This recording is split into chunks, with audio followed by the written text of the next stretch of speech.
cuando hablamos de enfermedades, hablamos de problemas sanitarios que son causados por hongos, bacterias, virus, micoplasmas. Son todos microorganismos patógenos que afectan, por un lado afectan la producción y por el otro lado afectan la calidad del grano que se produce, ya sea soja o maíz o trigo, etc. Y hay enfermedades que son muy importantes y hay algunas que se repiten todos los años, no llegan a causar grandes daños, pero disminuyen la producción.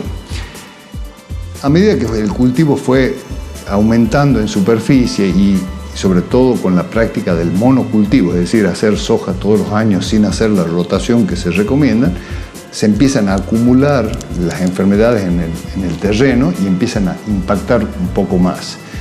Y así hemos tenido, al principio era prácticamente nulo el efecto de las enfermedades en la década del 70, del 80, pero a medida que fueron pasando la década del 90 y sobre todo con la práctica esta de siembra directa, donde uno deja los restos de cultivo sobre el terreno, no es que lo entierra como antiguamente se hacía cuando había arado y rastra, sino quedan todos en superficie.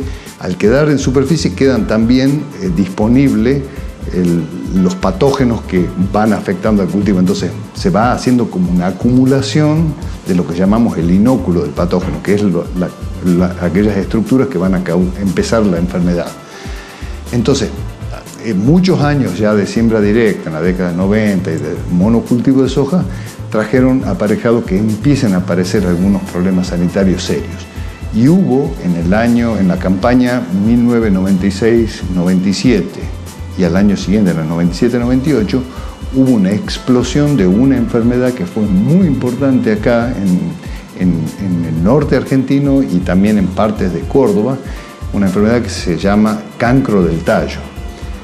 Esta enfermedad de cancro del tallo llegó a causar pérdidas del 100% en algunos lotes, del 100%. Cultivos que venían magníficos, hasta después de floración, cuando estaban formando las vainas, se murieron por este hongo que afecta y mata la planta. Entonces, eso fue el primer llamado de atención de que a las enfermedades había que prestarles atención. Así que, y después, bueno, aparte de estas epifitias severas o epidemias severas, todos los años tenemos nosotros sistemáticamente pérdidas causadas por las enfermedades.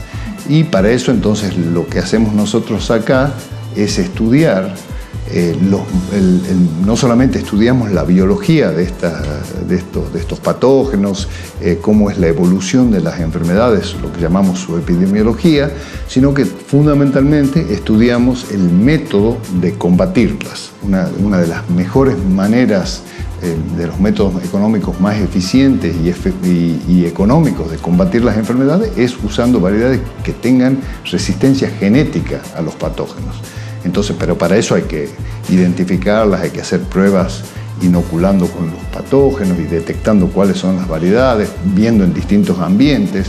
Ese es un método.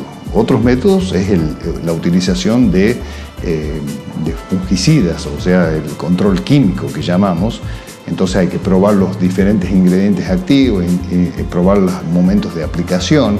Entonces, bueno, eso también hacemos acá para poder controlar la enfermedad. Ahora, una de las herramientas claves del manejo, la primera herramienta es la identificación correcta de la enfermedad que se tiene, ¿no? Entonces, por eso acá en este laboratorio es el laboratorio de diagnóstico de enfermedades, donde las muestras, ya sea que traigan los productores o que nuestros propios técnicos recojan, son analizadas mediante métodos macroscópicos, microscópicos, se hacen aislamientos en medios de cultivo artificiales para establecer cuál es el patógeno, porque la correcta identificación es el primer requisito para poder encontrar una solución al problema.